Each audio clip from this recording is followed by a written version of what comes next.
There is a lot to like about the Ather 450X. It's zippy and fun to ride, it's a slick, smart, intelligent e-scooter, and it's an honest product. It's always delivered on all its promises. And all these traits are the reason why, even though it's expensive, it presents good value. For some people though, spending 1.6 lakh rupees on a scooter is simply not a possibility. And so they've been missing out on this rather lovely Ather experience. Until now.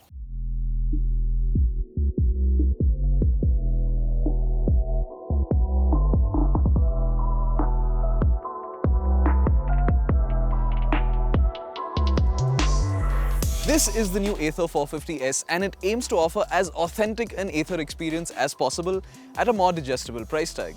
And so you get the same design as the 450X, the same chassis package as the 450X and many of the same features as the 450X.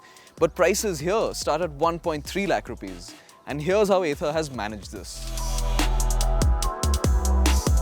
The first and most significant area of compromise is the battery pack. It's down from 3.7 kWh on the X to 2.9 kWh here, and that has helped bring costs down, especially right now with the recent cut in the FAME 2 subsidy. Obviously, range has also reduced. In an apples-to-apples comparison, the IDC range on this is about 20% lower than the IDC range on the 450X. In the real world, Ather says you can expect a true range of 90 km in Smart Eco mode, which drops down to 70 km in Sport mode. We had just one morning with the 450S, so we couldn't put it through our comprehensive range tests. But our experience with the 450X tells us that Ather's range predictions are exceedingly accurate, and you should be able to achieve distances in the ballpark of the company's true range claims. We were on course to cover roughly 75 kilometers, riding mostly in sport and ride modes. While this obviously isn't as high as the 450X, it should still be enough for multiple days of commuting for most people.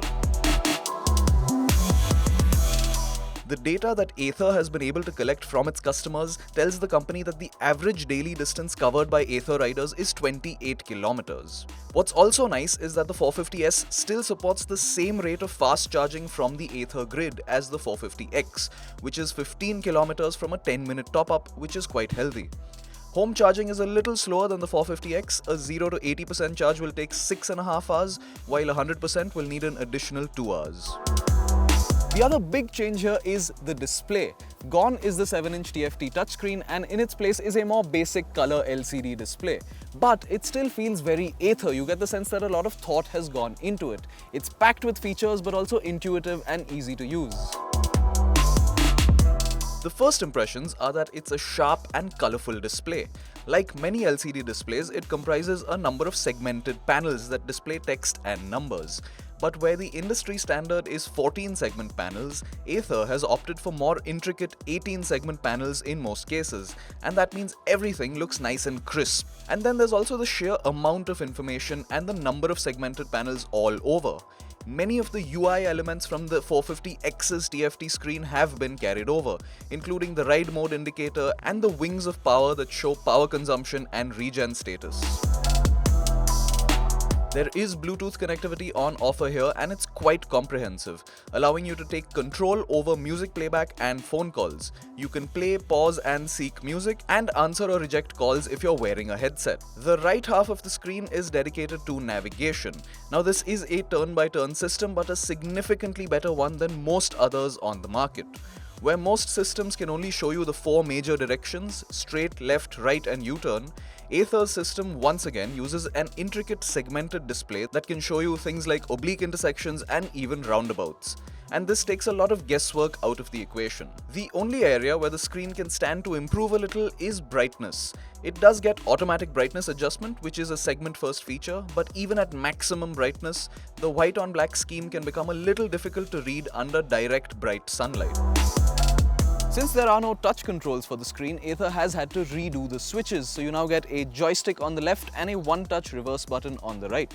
But more than that, all the existing switches have also been reworked and they look and feel much better. They're not as clicky as the old switches used to be. Everything has a nice smooth and well-damped feel to it. And the good news is that this new and improved switchgear is also going to make its way over to the 450X. Now you may have noticed that warp mode hasn't been mentioned here, and that's because the 450S doesn't get it. With a smaller battery pack, it makes sense that Ather has slightly turned down the performance levels to reduce the draw from the battery pack. So you get a peak output of 5.4 kilowatts and 22 Newton meters in sport mode. And to be honest, it feels perfectly adequate and then some. Will it make you giggle with glee the way that warp mode does? No. But does it still feel sprightly and zippy in the city? Definitely. And since Ather hasn't compromised on the 90 kph top speed, the 450S is reasonably alright for short highway stints too. More importantly, you get almost exactly the same chassis package as the 450X, the only difference being slightly slimmer rear tires. And so this is still a very enjoyable scooter to ride. It feels just as agile, sure-footed and confident as the 450X. That said, the suspension also retains the firm edge, just like on the 450X. It's never jarring, but it doesn't quite feel plush over rough roads either. Coming back to the price for a second, prices for the 450S start at 1.3 lakh rupees. But if you want the Pro Pack, which gives you all the features mentioned here as well as the 5-year battery warranty, that will cost you 1.43 lakh rupees. The more premium 450X, meanwhile, is also seeing a price revision. Ather is now offering it with a smaller 2.9 kWh battery, and that's priced between 1.38 and 1.53 lakhs. Meanwhile, the 3.7 kWh version of the 450X that has been on sale thus far is being temporarily taken off the shelves, and it will make a return in October. So here's what the pricing for Ather's lineup currently looks like.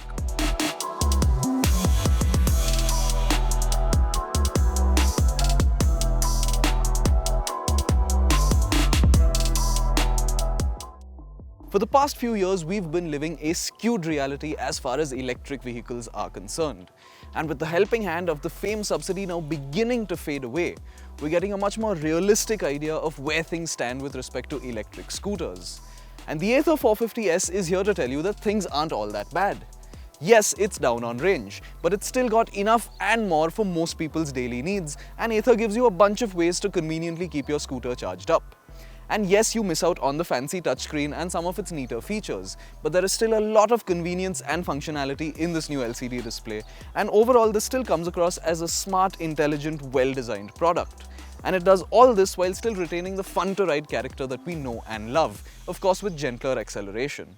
And so in that sense, the company has succeeded at giving you a very authentic Ather experience at a more accessible price tag.